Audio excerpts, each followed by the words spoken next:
Hello, one and all, and welcome to Eclipse season. Today I want to talk about tonight's Pisces full moon eclipse.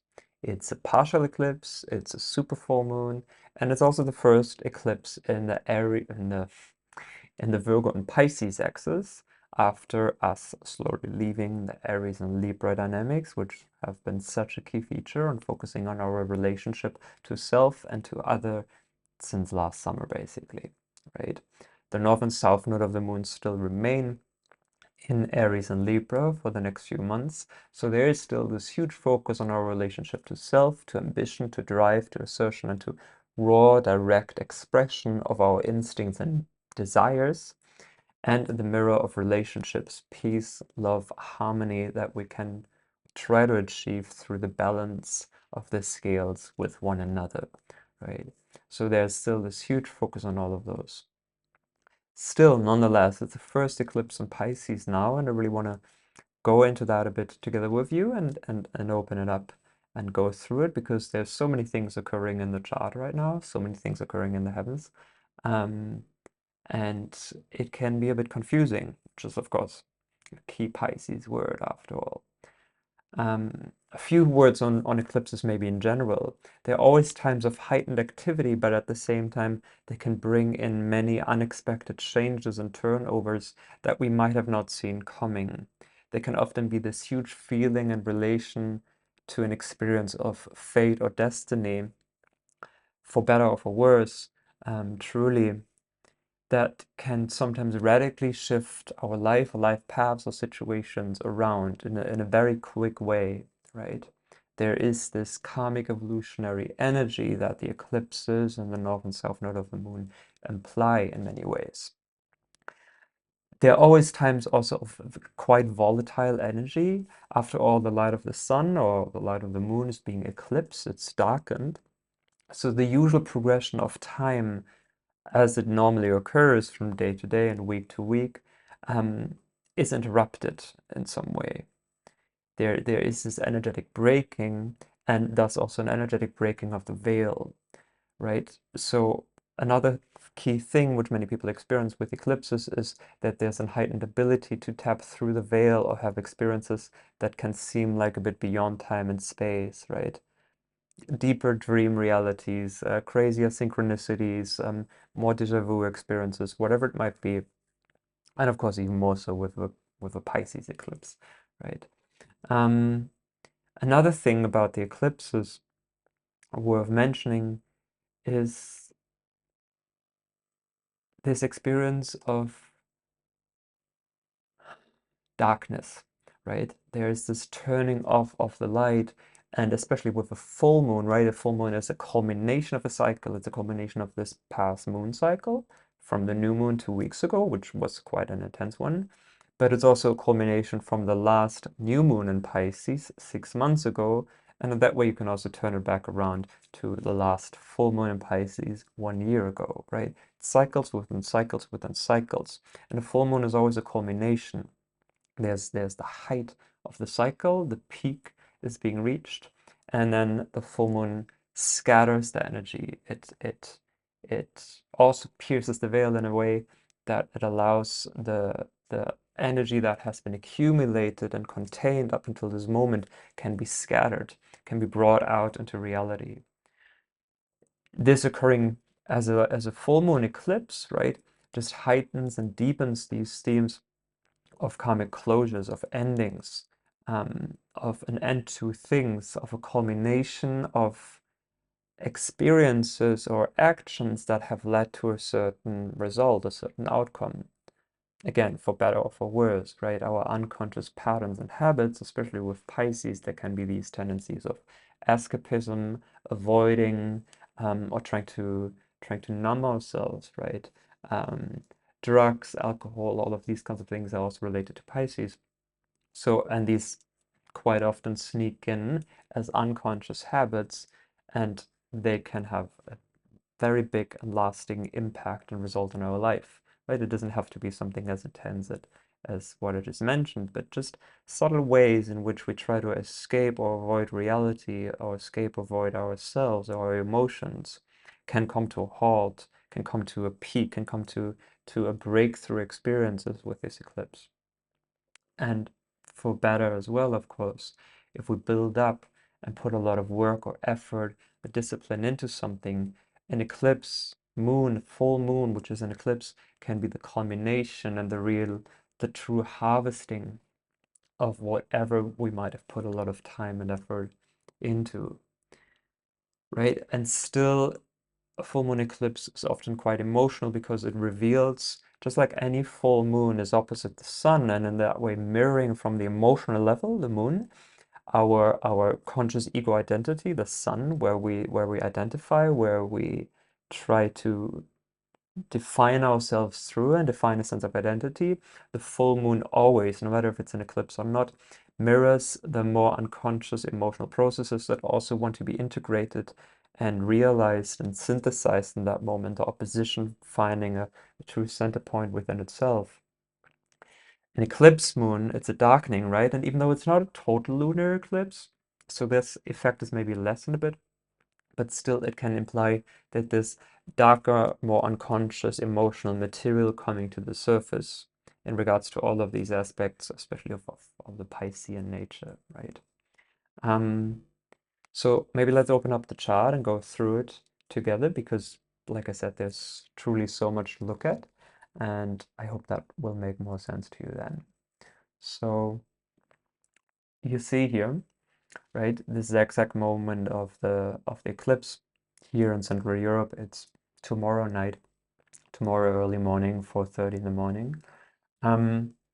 And we've got the eclipse here on 25 Pisces and Virgo. Of course, the biggest marker of this eclipse in many ways is that the moon is conjunct Neptune. Let me undo that. The moon is conjunct Neptune by 3 degrees, so it's applying. It's very close to Neptune's energy. In modern astrology, Neptune is also associated with the sign of Pisces because its themes are very, very similar, of course, in many ways, right? There's the dreamy longing for an otherworldly, ethereal experience of redemption that we can seek in more conscious or also more unconscious ways, right? But it is our longing for spirit, it's our longing for transcendence, it's our longing for ultimate wholeness and absolute divine unconditional love and beauty that Neptune embodies in many ways, right? So in many ways, this full moon is a very, pardon my English, spiritual full moon because it really allows us, there is this deep undercurrent that pulls us through this yearning for maybe something more, something deeper, something beyond this physical time-space reality, something beyond this mundane human life in which we can sometimes feel so stuck in limited time-space. And this full moon is really like this deep invitation to deepen all kinds of practices that allow us to come into contact with that. But at the same time, and this is of course so interesting, the moon has just passed Saturn before that, right? It's 10 degrees away, so it's not truly conjunct anymore, but there's the Saturn and Pisces influence, right? Which shows us so much that in order to be connected to spirit, we have to be truly here now and embody and embrace this limited time-space experience of being a human. There is no escaping it, no matter how much we might try, right? And with Saturn, we can tend to try to suppress or deny or control. In Pisces, our emotions, right? Or also this deeper yearning, which of course will then often lead to whatever we suppress comes out in more unconscious ways and hijacks us, manipulates us from our own unconscious, right? Suddenly patterns or perceptions, feelings, emotions sneaking in, us being connected suddenly or feeling attracted to certain situations, certain people, so that these more unconscious experiences that we maybe try to suppress with sudden can actually be surfaced and integrated. The other thing, of course, with Neptune and also this closeness to Saturn is disillusionment, is disappointment, right? It's a ending of illusion. Because with Neptune, we also tend to project our glamour of how we think, how we wish, and our ideal fantasy for life to be played out and projecting that onto reality itself. It's a glamour in front of our own eyes that we project out onto reality and think that we perceive it outwardly, when in truth, it so often usually is just this wishful longing for something more, something beyond within us that we then tend to project out onto reality. And this is the Neptune experience of disillusionment. But disillusionment, as painful as that might be, is also something that again brings us into contact with deeper truth, deeper reality, truth with a capital T. And that is what Neptune truly wants us to connect to. Finding that space of compassion, forgiveness, love, and surrender, to really let go of control, right? The moon moved past Saturn and is reaching Pisces, where in these times, Saturn and Pisces, where anyhow feels like all kinds of control of outer reality seems to be slipping through our fingers for many of us, especially when we look to the world stage or outer structures that so far maybe have given us a sense of stability and security. This is all Saturn territory.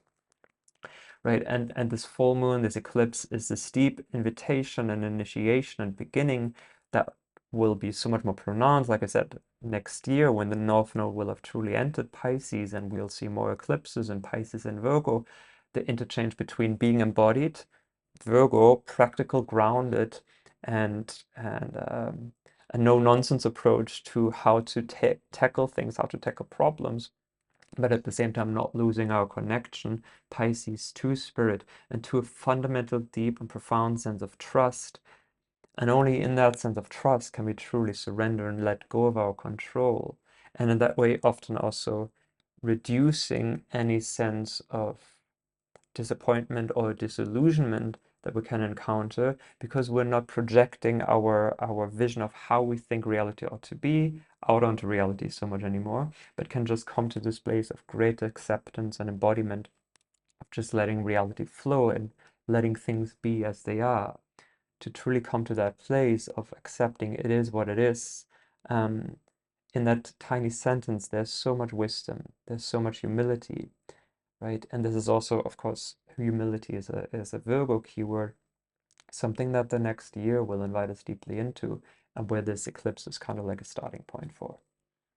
Anyhow, many more profound levels of Neptune, which we might still get into in a moment. The other thing I do want to point out, and truly there are so many things going on, is that all of the outer planets right now, right? This is Uranus. Again, Uranus making a sextile to Neptune, and Neptune also making a sextile to Pluto, and Pluto at the same time also making a trine to Uranus, right? All three of the outer planets, of the slow-moving planets, at the very last degrees of their signs of earth and water here. Pluto, the last moments of Pluto's journey through Capricorn, Uranus at the end of Taurus, and Neptune at the end of Pisces. And this minor trine, it's called, right? This one trine between two planets and two sextiles between two others. This is harmonious and beautiful and supportive. And this configuration will be in effect quite a bit for the next year.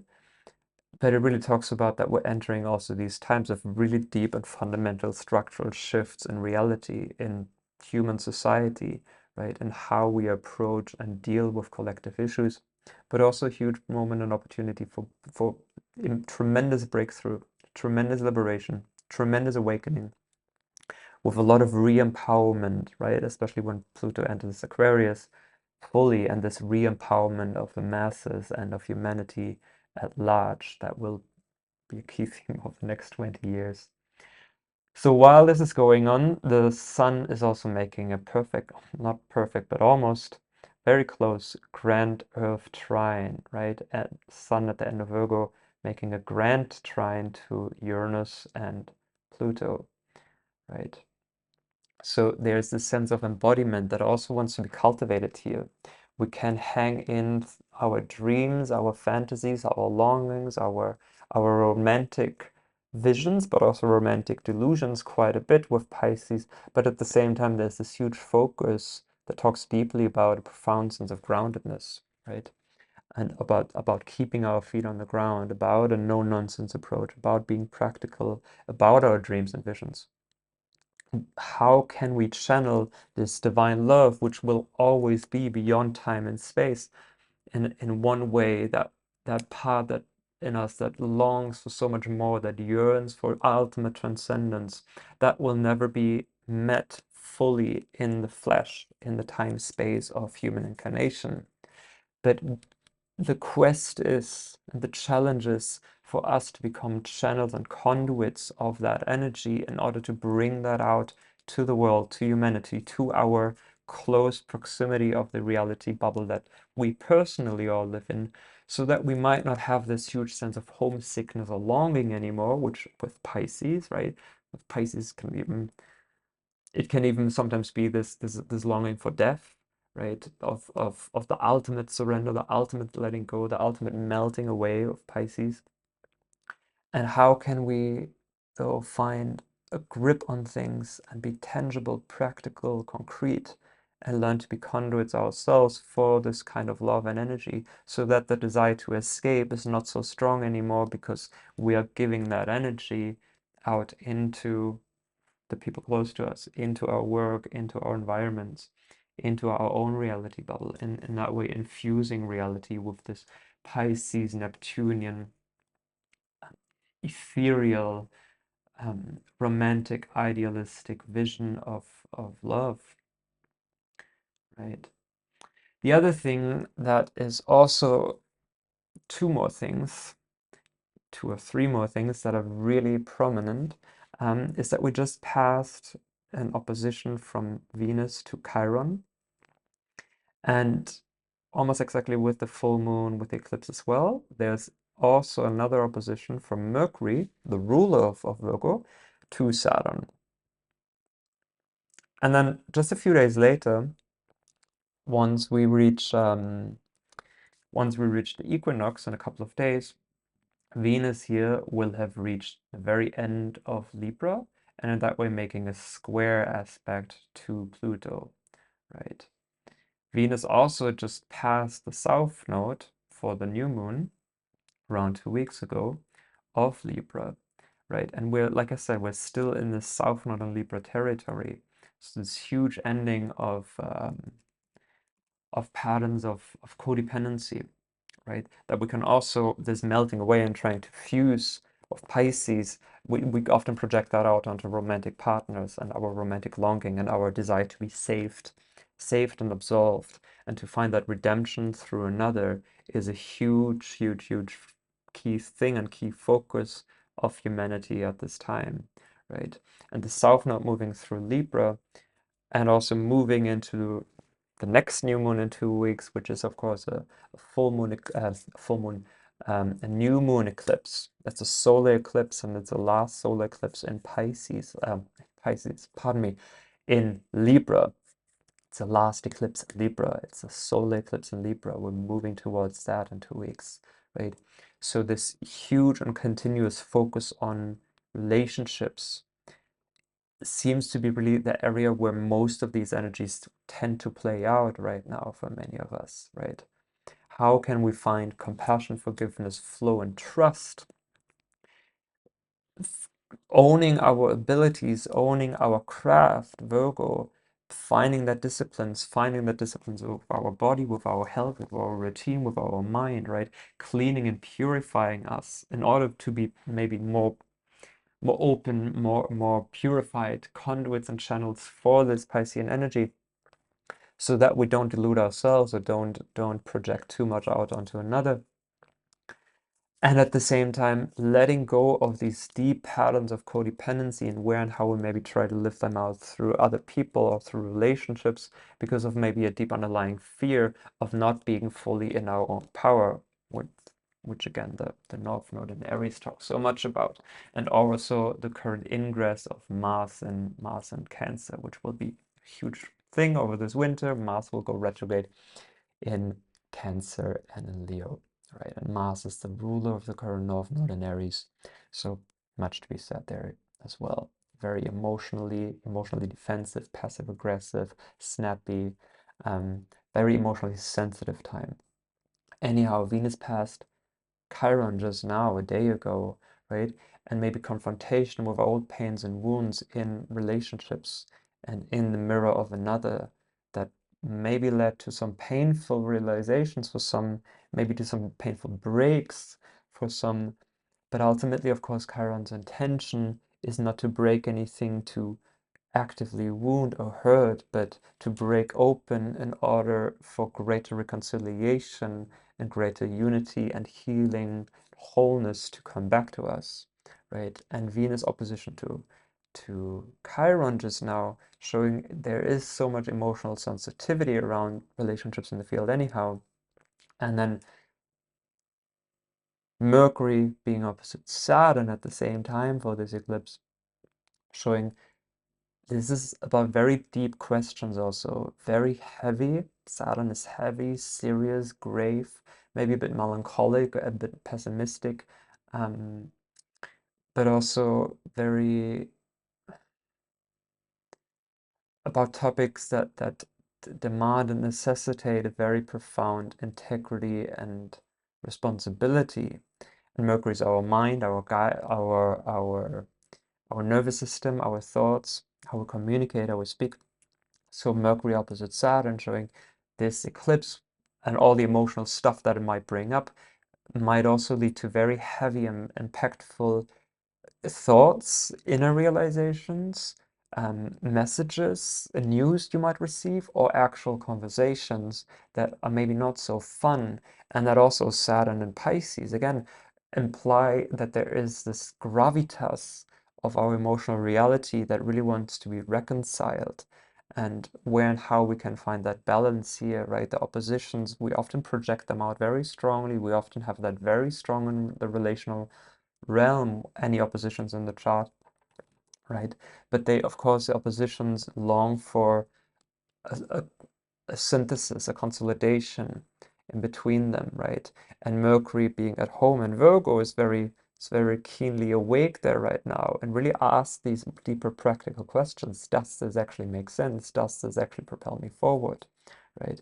Does this relationship, does this pattern help me? Where and how do I embody greater discipline, and where do I slack? Where do I just try to disappear into my fantasies or dreams or longing, right?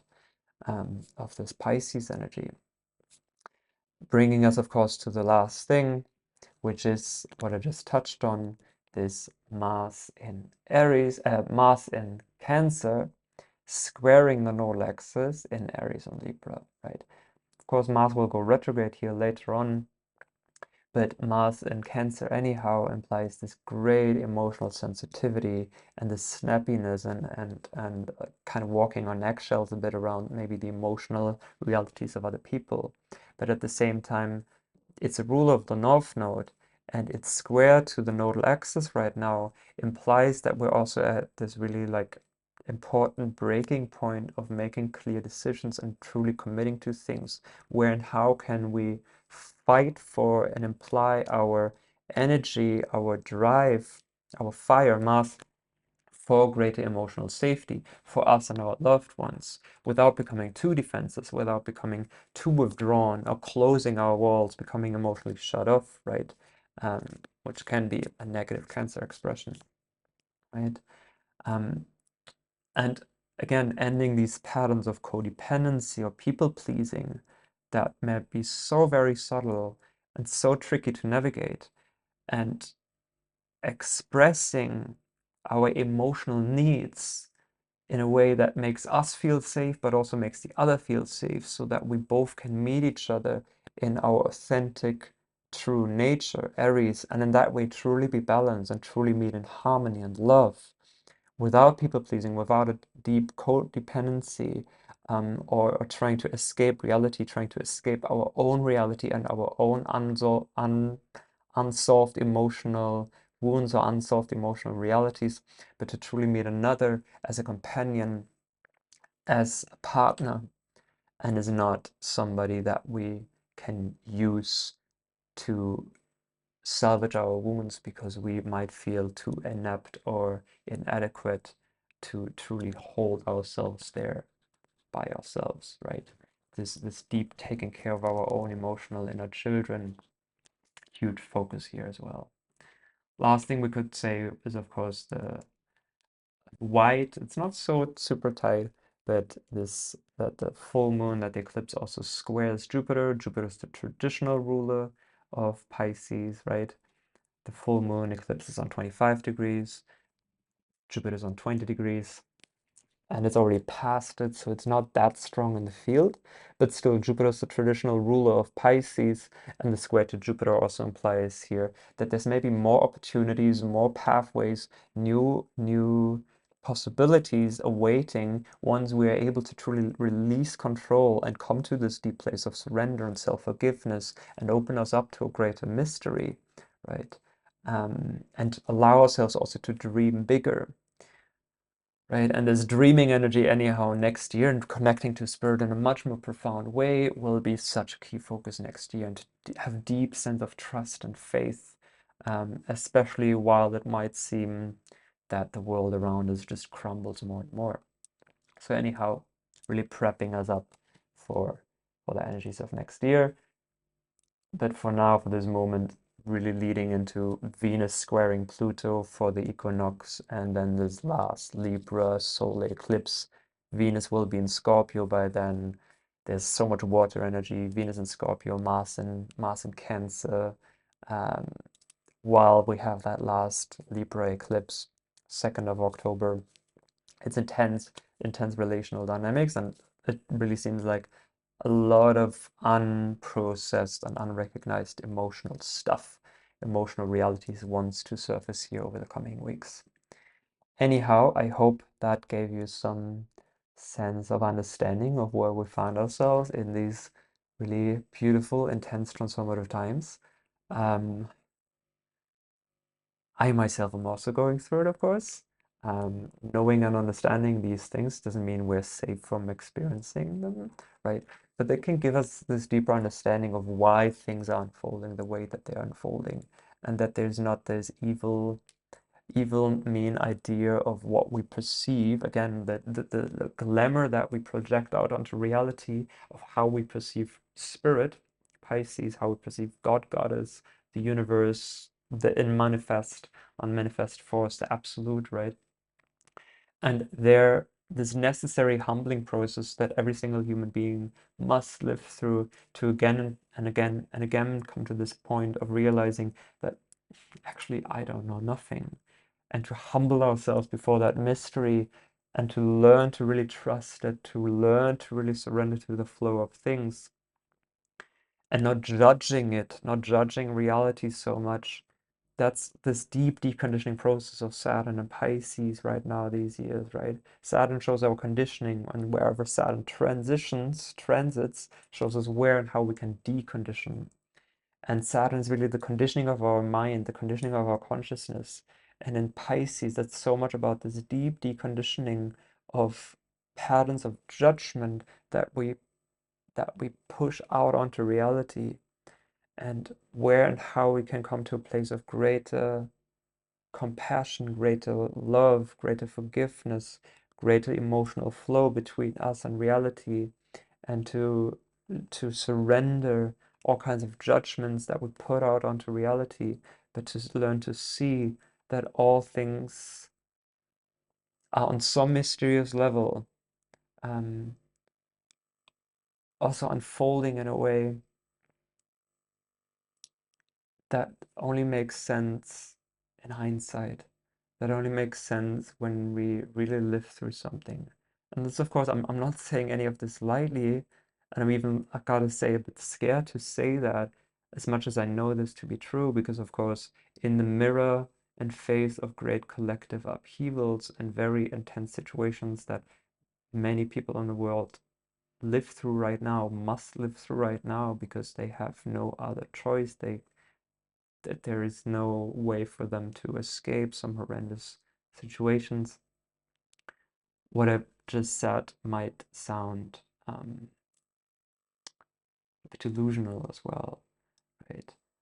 Or like it only applies to some people, to us living in the West or whatever. But even there, to open our hearts so much, and that doesn't mean to not help and serve the Virgo side, right? The practical, how can we help and serve and help to serve and save people, right, from these horrors. It's not about bypassing that, right? But it's about this deep sense of faith and trust in the mystery of life, in the mystery of deity, of spirit, and to connect us with that part in us that is eternal, that was never born, that can never die, that was never harmed and can never be harmed by anything that happens to us here on planet Earth in this time-space experience of linear space-time, right? The linear and dense physical body, which none of us can fully escape, right? But to reconnect to that part in us, that's the deeper side of Pisces. I'm not saying I'm there, far from it. But yeah, this eclipse really opens up a pathway for us to deepen our practices and discipline in a way that can embody that in a healthy way without bypassing, without numbing or escaping or avoiding our responsibilities and, right, the ability to respond. How can we be responsible to the suffering, Saturn, of Pisces, of the world, of the great human collective, of the great collective emotional ocean that we're swimming through? How can I step into a place of re-empowerment by learning to find the ability within myself to respond to it in a way that honors my integrity and brings coherent alignment to my actions with my higher emotional, religious, spiritual, humanistic ideals, right? It's difficult questions. Every single one of us has to walk their own path there. But yeah, this is what the eclipse is really honoring, asking us to honor and asking us to embody. And like I said, so much of this will play out in our very close one-on-one relationships, and it's far from easy topics to navigate, right? What is easier, relationships or connecting to spirit? Is like, I don't know. Right, but it's really this the opening into this eclipse territory, even though this eclipse doesn't feel super intense or super grave, it's really preparing us so much for the solar eclipse in Libra early October. Yeah. Anyhow, this is it from my side. Thank you so much for listening. I'm super happy and curious to hear how you are feeling this eclipse energy, how you are experiencing it, what is going on in your mind, in your chart, in your life when you see these patterns, right? There's a million ways you can interpret any full new moon, any chart. Um, but this is what has come to me today. And surrendering any Virgo need for perfectionism, I am giving this gift to you now. I hope you enjoyed it. And if you feel like meeting for me for a one-on-one session, I'm of course also available for them. Just reach out to me and hope you'll have a wonderful, beautiful eclipse flow. See you next time. Bye bye.